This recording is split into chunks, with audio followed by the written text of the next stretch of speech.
Hint होता है। आपने कभी मेरे सामने ये सवाल नहीं वैसे किया कि मेरा कुरान जो है ना मजाक वो है विषय ये। विषय बदलता है। आपने, मैंने देखा आप जिस चैनल पे जाते हैं ना, आपने ये एक रिपीट टेलीकास्ट पे एक सवाल रखा होता है, यार ये कुरान जो है ना एक टॉपिक शुरू करता है फिर दूसरा कर देता है, पूरी बात नहीं होती दूसरी दूसरा पे, ये सवाल होता है ना मुझे ऐसा आपका। लगता है, मुझे ऐसा लगता है कि मेरा चलिए, आपकी नजर में क्या लगता है आपको क्या होना चाहिए था?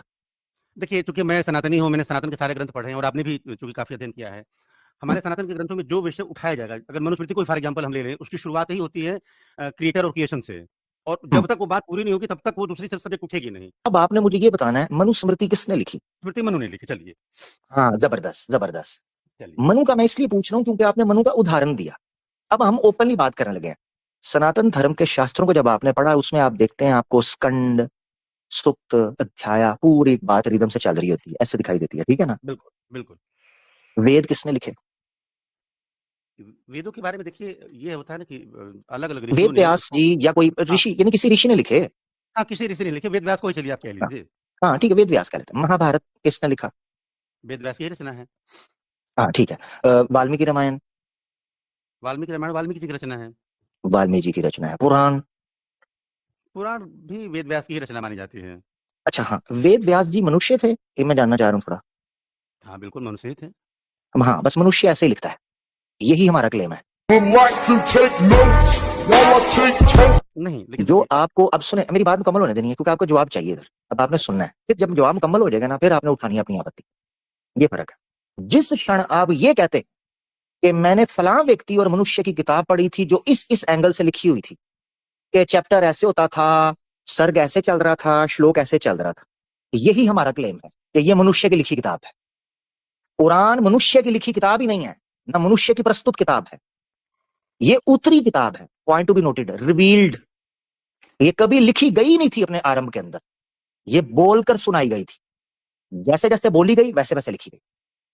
अब एक आम पाठक जब भी किसी पुस्तक को पढ़ता है, नॉर्मली वो किताब ऐसे ही पढ़ रहा होता है। मिसाल, यही कुरान का एक मिरेकल है कि इस जैसी पुस्तक इंसान ने कभी लिखी ही नहीं है, ना लिख सकता है कभी, क्योंकि उसका दिमाग इस तरह काम ही नहीं, ह्यूमन ब्रेन काम ही नहीं करता ऐसे।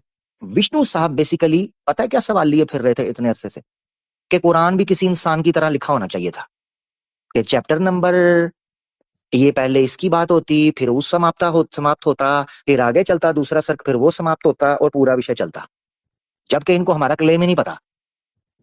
हमारा मानना यह है कुरान इंसान की इंटरवेंशन से, कुरान इंसान की फैब्रिकेशन से, कुरान इंसान के किसी किस्म के भी कॉन्कॉक्शन से बिल्कुल प्योर, साफ, सेफ, सिक्योर है।